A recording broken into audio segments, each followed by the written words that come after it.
Hello, my name is Casper Stockham, and I'm running for U.S. Congress in Congressional District 7, and I'm here to challenge my opponent Ed Perlmutter and the other candidates running in CD7 to an easy online debate. This platform is a great debate platform that allows for us to have this conversation, and my opponent can do it from the bunker or wherever he's hiding right now, afraid to talk about the issues. We need to talk about what's going on in our cities. We need to talk about the lawlessness. We need to talk about the education system. We need to talk about health care. We need to talk about all the important things that matter to the folks in CD7. And I'm challenging my opponent to come out from hiding and do that. And he can do it very easily on this easy debate platform. So again, my name is Casper Stockham, challenging Ed Perlmutter and the other CD7 candidates to an easy online debate. I'll be sharing more information about this debate as we go forward. Thank you.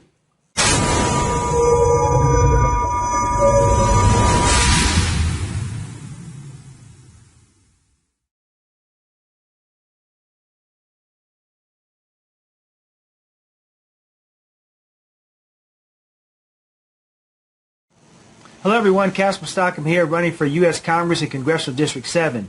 I'm excited to come to you today on this easy debate forum to engage my opponents in a discussion about the issues that matter to us in Congressional District 7. I'm a Gulf War veteran. I'm a 100% unhyphenated American. I love my country, and I support President Trump with words and deeds. The reason why I'm doing that is because over the past 4 years, he has done a phenomenal job in keeping our country moving. Even through the COVID crisis, he has been on point in doing the things to keep us safe. The reason why a lot of the states are struggling is because their individual governors have not been doing things to keep the citizens safe. Here in Colorado, our economy is still kind of shut down and lagging, and it's mainly because of our governor. We really should be open and running fully. Our schools should be open, our churches should be open, and our businesses should be open. Now, my opponent has been hiding in a bunker or whatever. I'm not even sure what he's doing, but he hasn't really been helping in the community because right now our community is in trouble. We have rioting and looting in our cities and streets all across our nation, here in Colorado as well. We have groups like Antifa that have been harassing and antagonizing people all across our state. I personally have been harassed and attacked by Antifa, so I know this as a fact, and my opponent is silent. He's silent on all these issues going on. Not speaking up about them means consent, in my mind.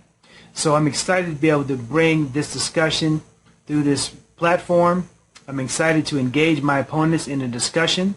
I hope they engage properly. I hope we can have a discussion. And at the end of the day, the great people in CD7 get an opportunity to choose who they want to best represent them going forward. So my name is Casper Stockham. Please go to casperforcolorado.com. And I'm excited to answer the questions as we go forward. Thank you.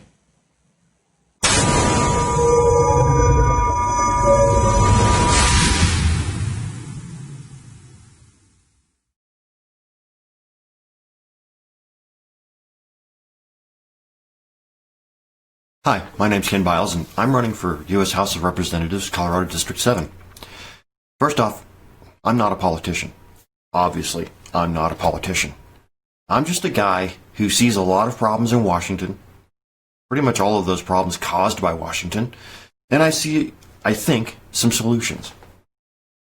When I was younger, in my early 20s, first getting my career started, I would go to my boss almost every day saying, hey, there's a problem here. There's a problem here. There's a problem here.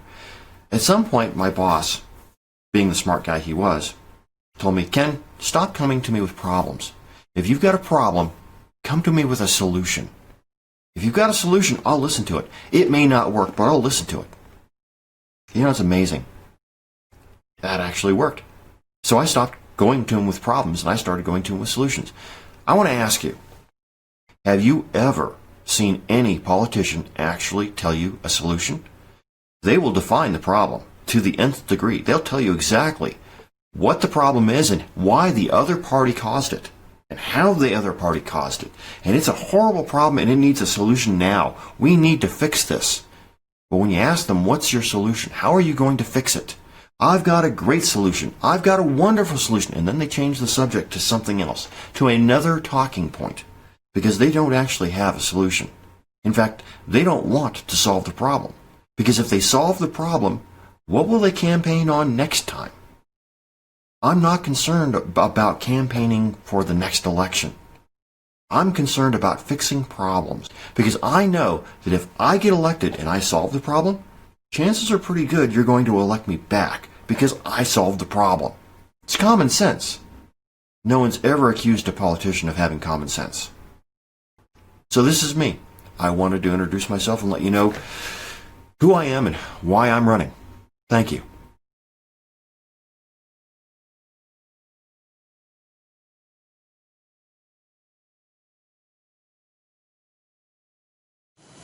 Hello, my name is Casper Stockham, and welcome to this easy debate format. I want to, first of all, congratulate my opponent, Ken, for joining in on the debate. Congratulations, Ken, and I welcome your comments. And chastise my Democrat opponent, Ed Perlmutter, because he has decided to hide in his bunker and not debate Ken and myself. These are very simple questions he can answer. We know the questions ahead of time. He can record the answer until he gets it right, and then he can join us on this debate. He has refused to debate us during this election cycle. So please call his office and ask him why he is not debating us. Now, when it comes to this pandemic, in the beginning, I agree with Ken. They scared us half to death, and all of us went home without any issue for 2 weeks. But after 2 weeks, and then they extended it for another 2 weeks and another 2 weeks, and now we're 6-7 months in, and they're still extending the stay-at-home orders and shut-down business orders and mask orders and all these orders, and the numbers have not added up. I've been asking since mid-April, what are the numbers that we need to hit in order for us to go back to normal? Nobody can tell us that. The governor right now is drunk with power, and he continues to use his executive orders to keep businesses, selected businesses I might add, shut down, like Vandermeer and some others. However, the Broncos, they can play and they can have an audience. It goes on and on. So the president is not responsible for a lot of the shutdowns happening in the states. That is up to the governors and the mayors and the city council people and the commissioners and so forth. The president did the right thing by stopping the travel from China right away. In fact, he did it before anyone thought it was a good idea, including all the Democrats, including Joe Biden. He also shut down travel from Europe before anybody thought it was a good idea. So he has literally saved hundreds of thousands of lives. So he is not the one responsible for the 200,000 count that they have right now. And by the way, most of those are not COVID deaths. Those are folks maybe who have died with COVID, but they're not caused from COVID. Anyway, I think that a lot of the pandemic was handled improperly, and we need to open up our schools immediately because our children are not that vulnerable to this virus, but there will be another virus. So the best thing you can do right now is to boost up your immune system so you're not susceptible to these viruses when they come our way. So we need to get our schools back open immediately, get our businesses open immediately, and get our churches open immediately. We need to quarantine the sick.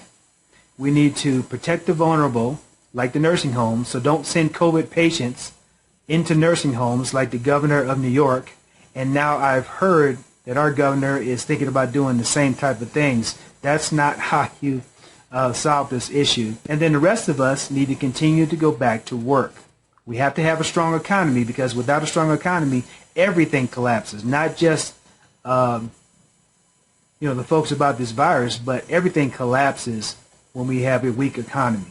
So again, it's a very simple thing to do, but it's hard to get these politicians to do the right thing. They're more interested in the special interest groups than they are in helping and solving problems. So my name is Casper Stockham. Please go to casperforcolorado.com for more information.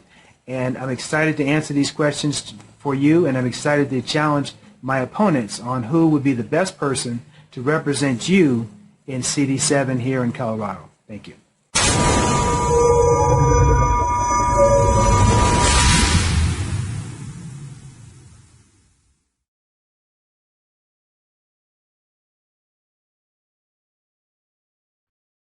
How do I think this pandemic has been handled?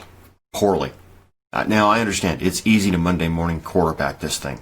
The one thing Donald Trump did absolutely correctly was he shut down travel outside the country, and especially from China. Absolutely the best thing that he could have done.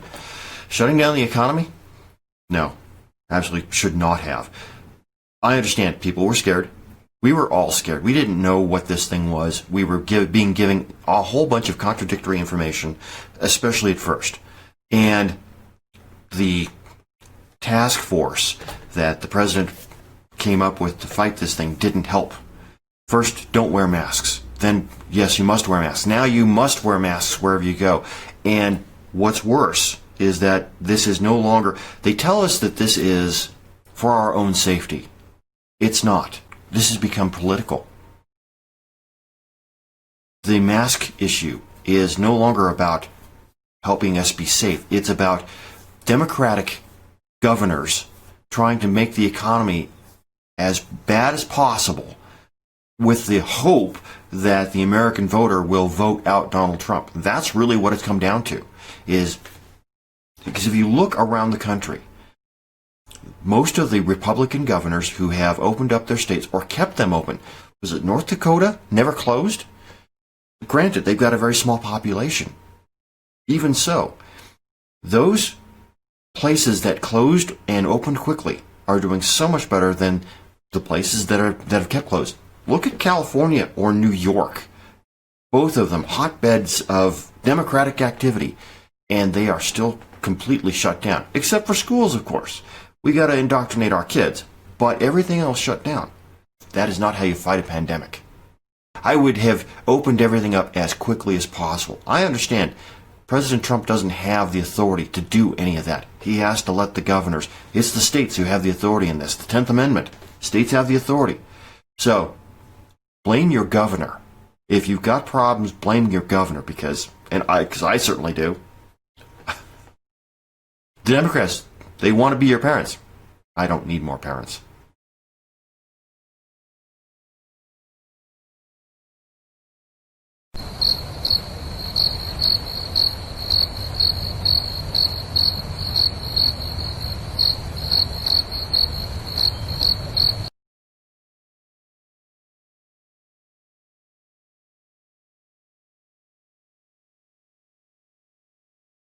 Hello, Casper Stockham here. I wanted to do a follow-up on the pandemic question, and I really don't have a lot of pushback on what Ken was saying. He's absolutely correct on most of those issues. The challenge is, in order to maintain the Constitution, the president is not really allowed to, under the Constitution, to decide what the states do or how the states handle a lot of the pandemic. He can lay out guidelines, which is what he did. He can request certain things, but it's very difficult for the president to force a state to do something other than withholding funds and things like that. Now, he did some of that, but we have a lot of states, especially here in Colorado, who are overreaching when it comes to what they are doing in regards to this pandemic. We have a governor that is drunk with power. He is shutting down industries and shutting down businesses and micromanaging every aspect of this virus, and it is not right. He's not doing the correct things. Our opponent, Ed Perlmutter, is not pushing back on any of that. In fact, he agrees with what the governor does 100%. So he's not correct in his assessment. The governor's not correct in his assessment. I do think the president handled the pandemic correctly.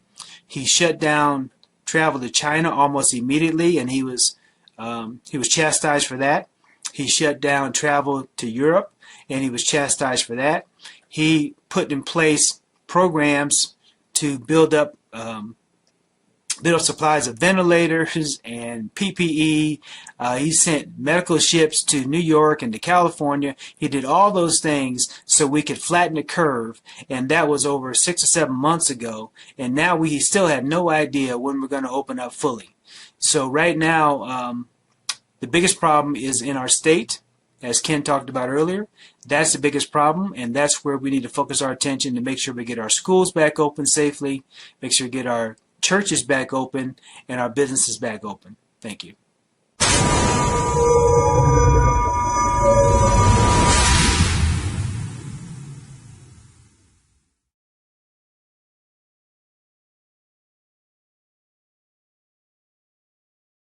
All right, so the Democrats have been extending these lockdowns back in March. Remember when it was going to be 2 weeks, maybe a month? And we were going to be locked down, we were going to burn this thing out, and everything was going to go back to normal. The Democrats are blaming President Trump.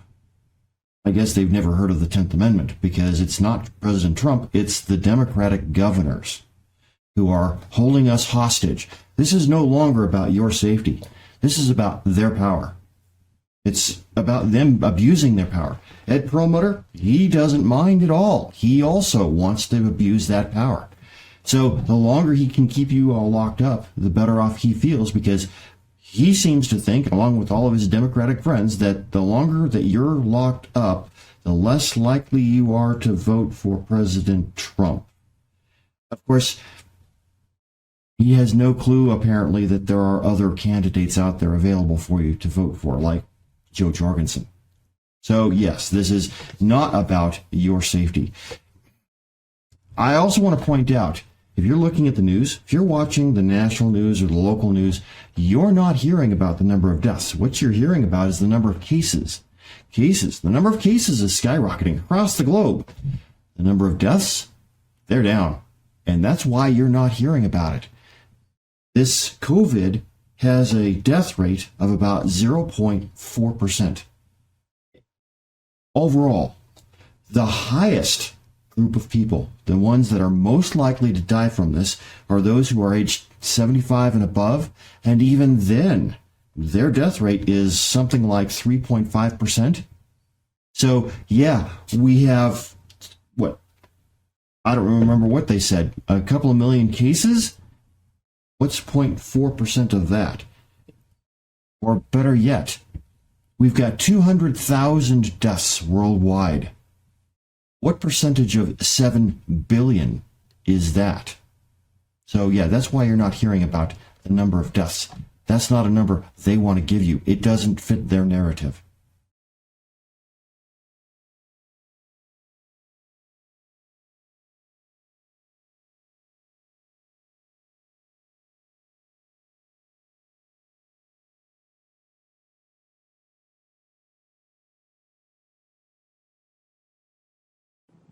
Hey, Casper Stockham here. This is an interesting question. I don't see much of a build-up for military powers from our adversaries and not even our allies right now. Even North Korea is pretty silent right now, and China and Russia are all struggling with the current virus just like we are.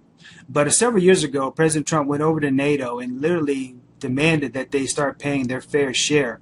We're supposed to pay 2% of our gross national product, and we've been paying more than our fair share for many, many years. And now some of our NATO allies are now paying their fair share when it comes to military support. Now, President Trump has also been drawing down troops, even in Europe, in the Middle East, and other areas. So he is doing what he promised he was going to do from the start. Now, my opponent has been opposed to most of these drawdowns. He's been opposed to just about everything President Trump has done, even if it means leading to peace. President Trump has also had a military peace agreement, Middle East peace agreement signed by Bahrain and even the UAE with Israel. That's a huge step, and things in the Middle East are headed in the right direction. But again, my opponent has been fighting this tooth and nail from day one. So you really need somebody in Congress that is going to understand the dynamics of what's going on in the Middle East, in Europe, when it comes to our military support and aid and things that's going on. You need somebody that understands that. I'm a Gulf War veteran, and I have been overseas. I've served overseas, and I've served in a weapons and communications specialist. And I know firsthand what we should be doing and are doing that is making a huge difference when it comes to our military support. Now, right now, we are not in jeopardy of any kind of major invasion or anything like that from any of the folks around the world. In fact, we are reigning supreme right now. So we're in a good spot. Peace is looking much better in the Middle East, and it's all because of President Trump and his efforts in that area. So I'm excited to be able to support him in that, and I'm excited to also debate any of my opponents who have a different take on that as well. Thank you.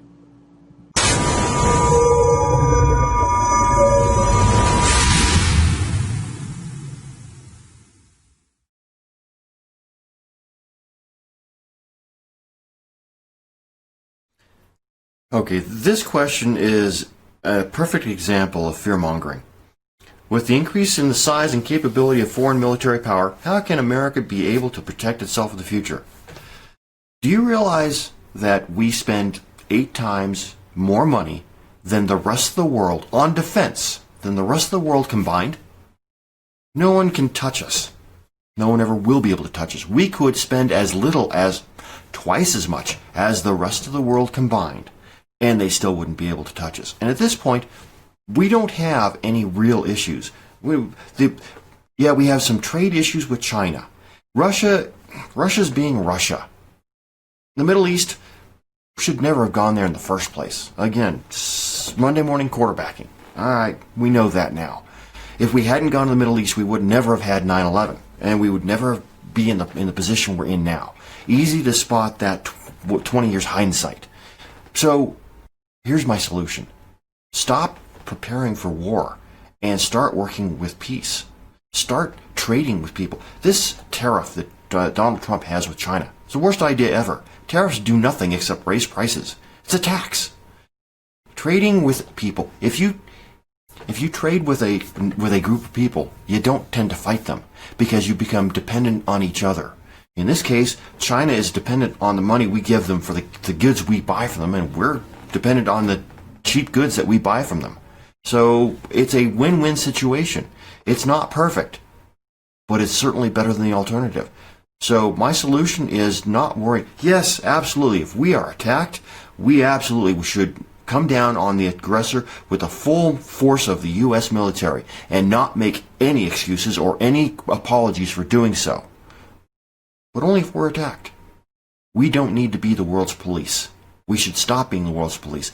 Bring our people back, sell the bases, the land, and all that back to the countries where they are, and use that for defense as well. Cut the defense budget down to twice what the rest of the world is spending, and now we've got a bunch of extra money that we can use in other places. We might even give that money back to the people that the government took it from. What a concept!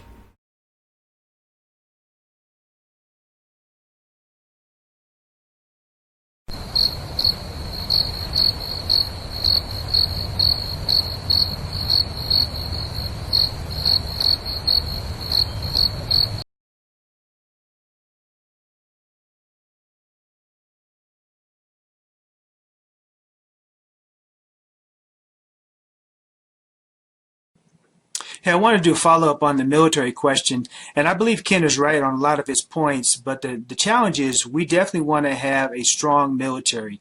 We can make sure we have peace through strength, but we also have a problem with our military in that the way that we handle our budgeting each year is wrong. It's set up to incentivize the wrong activity. In other words, about 40% of our military budget is waste. It's wasted every year. I used to work in a supply unit, and the way they had us order stuff was totally ass backwards. In other words, they would tell us to not spend any money all year long. Don't spend any money. And then at the end of the fiscal year, they said, oh, spend, spend, spend. Because we'd have to spend the money. Even if we didn't need that equipment, we would have to spend the money so we could make sure we got the same amount or more the following year. That has to be revamped. It has to be changed so that the incentives are in the right place. But our president, President Trump, has brought troops home from the Middle East. He's bringing troops home from Europe. He is lessening our footprint around the world as far as our military goes, but maintaining enough troops and enough supplies and systems in place in those areas to maintain peace. That is a great thing.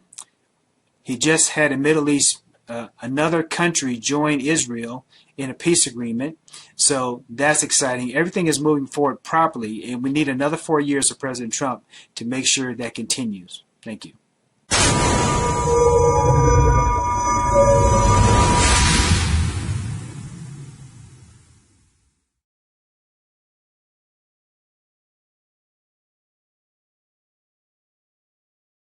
You know, the U.S. government, as I pointed out in the last video, spends 8 times what the rest of the world combined spends on defense.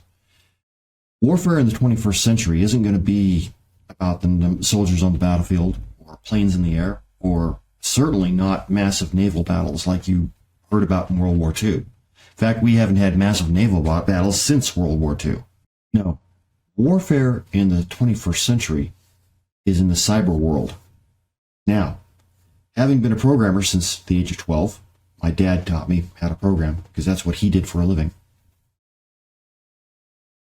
I understand a lot more about this than I'm willing to say. I understand more about this cyber warfare than anyone currently in Congress. I've been doing it for over 40 years. I understand how computers work. I had a career working in computers in the financial industry. So I understand about security. Remember Y2K and the panic that caused?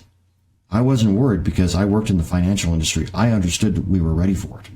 We need to be ready for the warfare coming to our country through the internet. I'm not trying to panic people, and I'm not saying that we need to shut down the internet or be able to shut down the internet. What I am saying is that we need to have a firewall. We need to have a firewall set up around our country so that foreign powers cannot gain access into anything in our country. Right now, the tools of cyber war are computerized valves and computerized switches at power plants and waste disposal plants and water plants.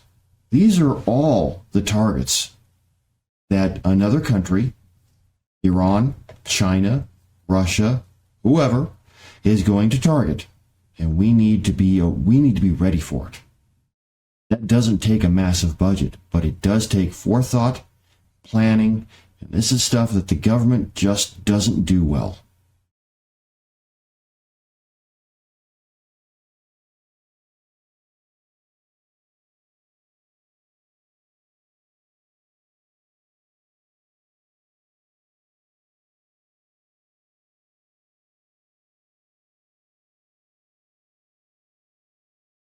Hey, Casper Stockham here. This is an interesting question about healthcare because we actually don't have a healthcare crisis.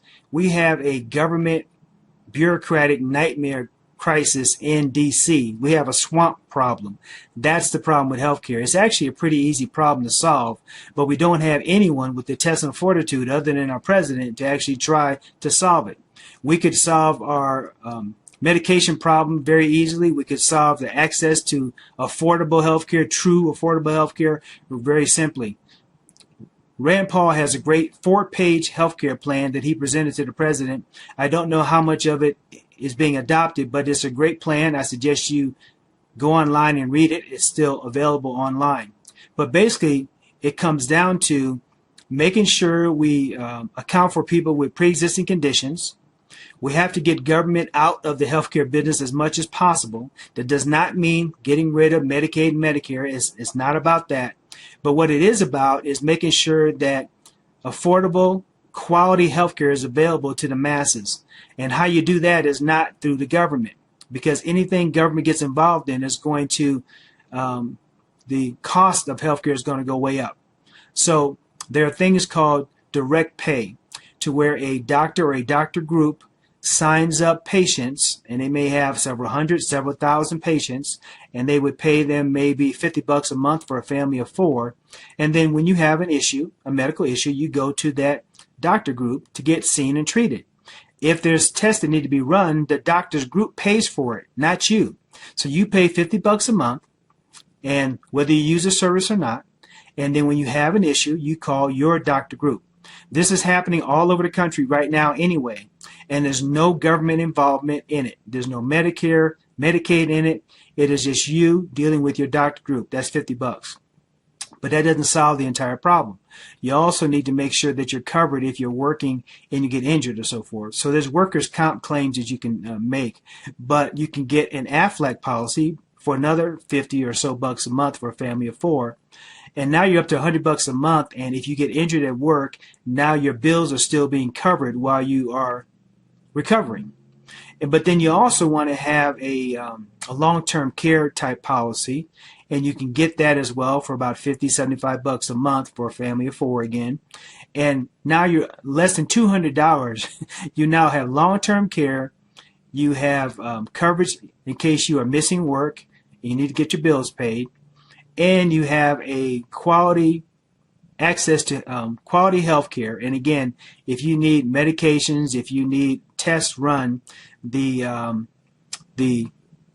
plan, okay, the doctor's group pays for it. All right.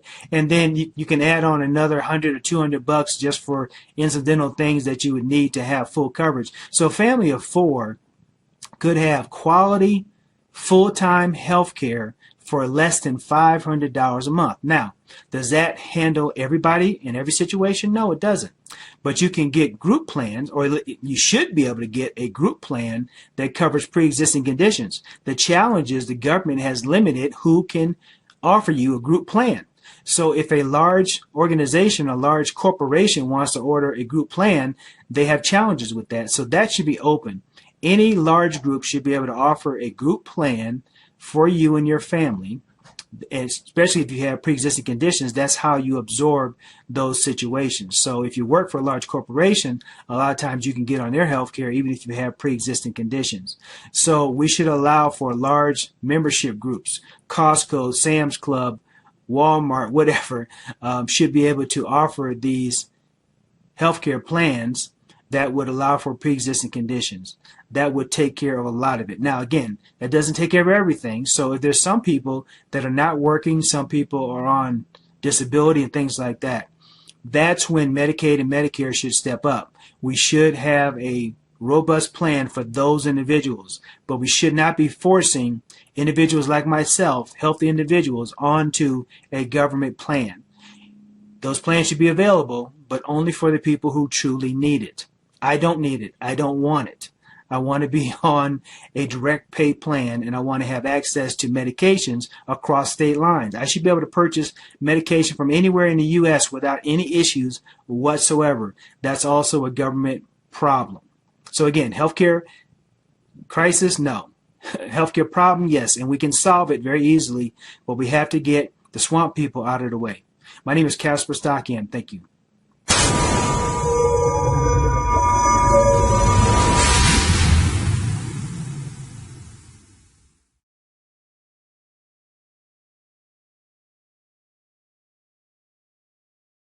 Solution to the healthcare crisis.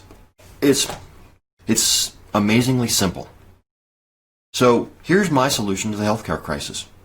First off, get government out of healthcare. Anytime government does anything, they screw it up. Can you name one government agency that actually works the way it's supposed to? I can't. Second off, make you the customer, not the insurance company. All right, great. How do I do that? Simple. Every health facility, whether it is your local doctor's office, an emergency medical room, or a hospital, should put pricing up front. Here's what we're going to do, and here's how much it's going to cost. Like a menu at McDonald's. You put the prices up front. What's that going to do? Well, it's going to create competition between medical facilities and doctors, because now every doctor and every medical facility knows what every other doctor and every other medical facility is charging and what they're offering for that price. You as the consumer can now see Dr. Jones is going to fix a broken arm for $400. Dr. Smith does it for $600. Well, what's Dr. Smith going to do? Dr. Smith is either going to lower the price to $400 or less, or he or she is going to offer more services for that amount of money. So that not only do they fix your broken arm, but they do other things as well to give you value for that extra couple $100. That is how competition works. We know this works because LASIK surgery does not get handled by insurance in any way. If I needed to, I could get both my eyes fixed with LASIK for $500. This little piece of skin on my nose, this lump on my nose, when I asked the doctors, first it took them 2 weeks to find out what the price was going to be because they don't know. When they came back, they gave me a price of $7,000 to $10,000. To remove a lump of skin? Are you out of your frelling minds? So that's my solution.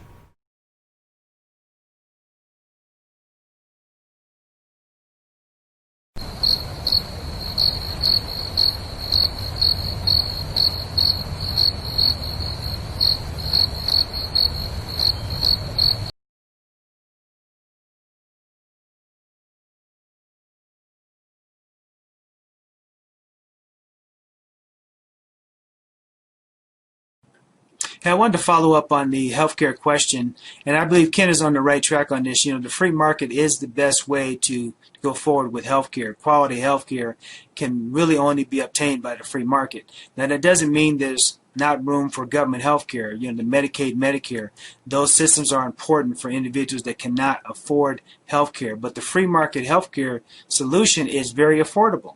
A family of 4 can get a full quality healthcare plan for under $500. I laid that out earlier. The Rand Paul plan, healthcare plan, 4 pages, also covers people with pre-existing conditions. I think if you check it out, there are very few people that don't want individuals with pre-existing conditions covered under any healthcare solution coming from Republicans or Democrats. At the end of the day, the less government we have in healthcare, the better, and the cheaper it will be. Thank you.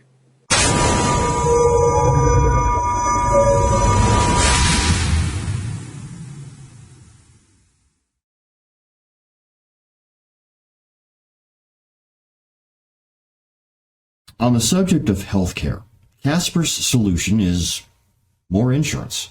He's thinking like a politician. I'm not a politician. I don't think like politicians. I'm an average person who thinks like a real person. The free market, having prices up front where you can see them so that you know exactly what you're going to pay before you pay it, is the solution.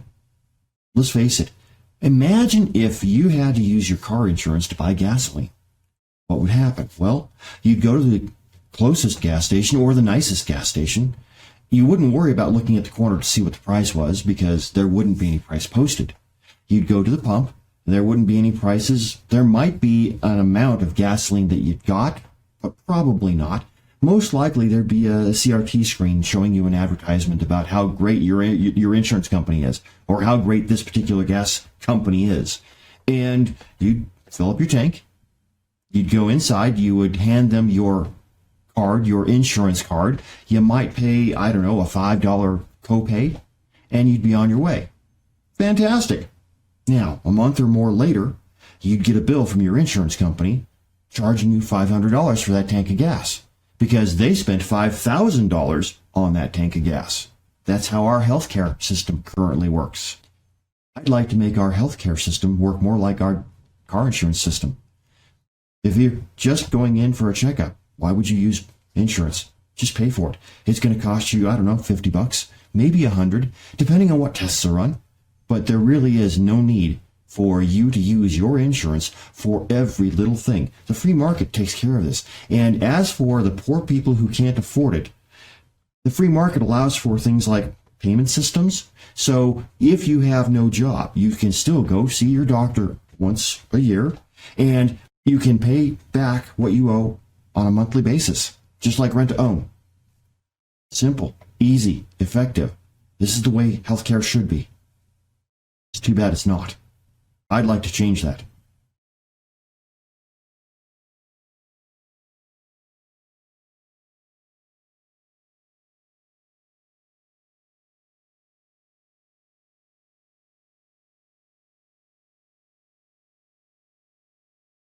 This is a great question. So the issue that's facing us the most right now, the most pressing issue is safety and security. And it's the issue that my opponent, Ed Perlmutter, is avoiding at all costs. He has not spoken out against the rioting, the looting, and the mayhem that's going on across our nation by groups like the KKK and Antifa that are literally destroying neighborhoods, and he is silent. It is saddening to see him not speaking out against these issues. I'm speaking out against it.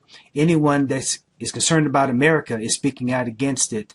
So that's the biggest issue that I'm talking about, and the biggest one that I find as we're going out into the neighborhoods that the folks in the neighborhoods are really concerned about. So we're getting a lot of great traction in that regard, and I definitely want to hear from my opponent as to why he is not saying anything about this. In fact, he's focusing more on climate change, which is a problem, but it's not as much of a pressing problem as the rioting and looting and the killing, actually, of people on the street, the attacking of innocent people on the street, at restaurants, you name it.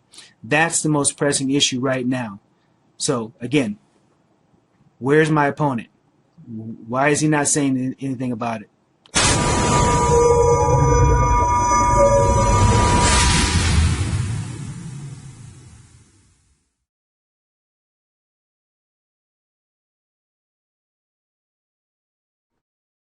What other issues do I have? Well, here's the first one. Congressman Perlmutter, you've been in office for 14 years. What have you done for me? And for you who are watching this video, you should be asking the exact same question. What have you done for me? You've been in office for 14 years. 10 of them were under Obama. Okay, what did you do there? Well, let's see. You raised taxes, you passed onerous laws, and you regulated anything that wasn't nailed down. Not my idea of a good start. Okay, the last 4 under Trump. What did you do? Well, let's see. You spent tens of millions of dollars and months, actually years, impeaching the guy, knowing full well it wasn't going to go anywhere. And still, you still did it. You're going to say, well, you did it because all of the other Democrats did it. As my mother would say, well, if all of your friends jumped off of a bridge, would you jump off a bridge too? Or more to the point, if all of your Democratic friends took a hard left and went to socialism, would you go to socialism as well? I'm afraid I have to believe the answer would be yes. This is not what I want in my congressperson. So, congratulations, Ed Perlmutter. You've become a follower. Unfortunately for you, we don't elect people to go to Congress in order to be followers. We elect people to Congress to be leaders. You are not. So, yeah, this is one of my biggest issues that I have, is that Ed Perlmutter, you are not doing the job we, the people of Colorado, the people of District 7, sent you to do. What are you doing? You're doing exactly what your party, your political party, tells you to do. That's not good enough. It's never been good enough. It will never be good enough.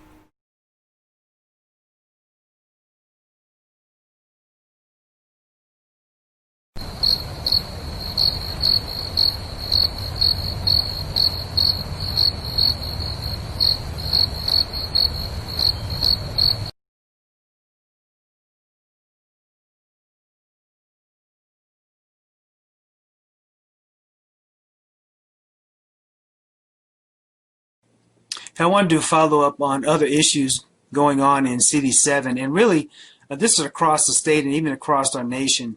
Incumbent congresspeople and senators, they have a tendency to not want to show up for debates, and that's exactly what's happening now with our opponent, Ed Perlmutter.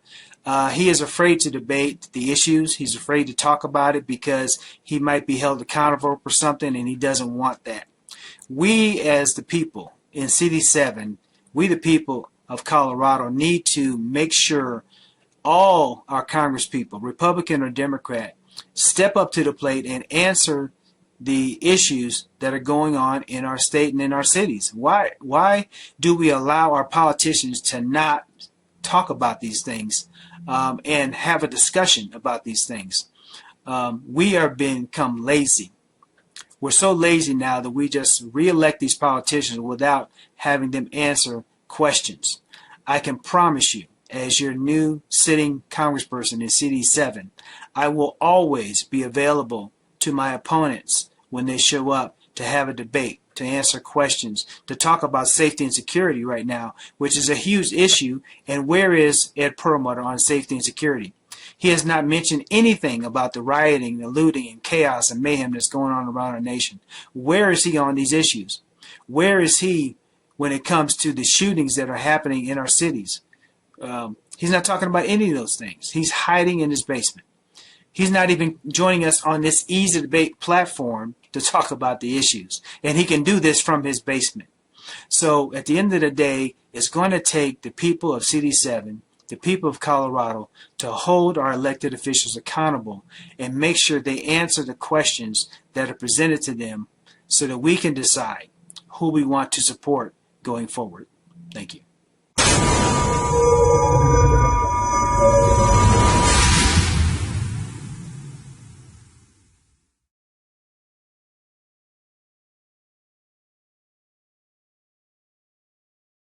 I'd like to thank Casper for this opportunity to debate him. I'd also like to thank Ed Perlmutter for giving his input.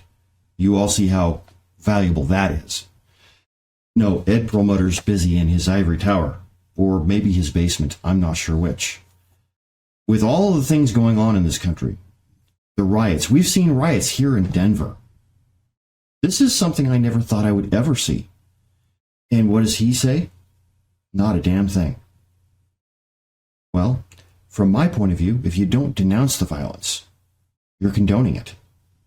And I want to make very clear, I denounce all violence, whatever its form, no matter where it comes from, whether it's coming from Antifa on the left, the Klan on the right, or somewhere in the middle. I don't care. It's not acceptable. Simple as that. And I have to applaud the steps that President Trump has taken in Seattle and other places to federally deputize the local police or the state police, as the case may be, so that when these protesters are arrested, they are arrested and charged federally, not under state or local laws where the local prosecutor can just let them go without charges. These people are not protesters. They're criminals. The moment that you cause harm or that you cause property damage, you're no longer a protester. You're a criminal, and you should be treated as such. And so I have no problem with what I'm seeing as far as what President Trump is doing with these protests. I suspect, much as I hate to admit it, that one of the main reasons he's going to win is because of how he's dealt with these protests. You and I, we don't like protests. We don't like, well, let me rephrase that. You and I don't like riots. Riots are scary. Riots, especially when they're close to home, are things that we really don't want. And knowing that someone is going to take care of things, that someone's going to make it right, that is more valuable than gold. I have to give props to the president for doing that. I don't agree with most of his agenda, but that's one thing he has done right. So, Ed Perlmutter, you claim to be our neighbor. I haven't seen you. You claim to be our voice. I haven't heard a thing out of you. So based on that, I have to say you're neither.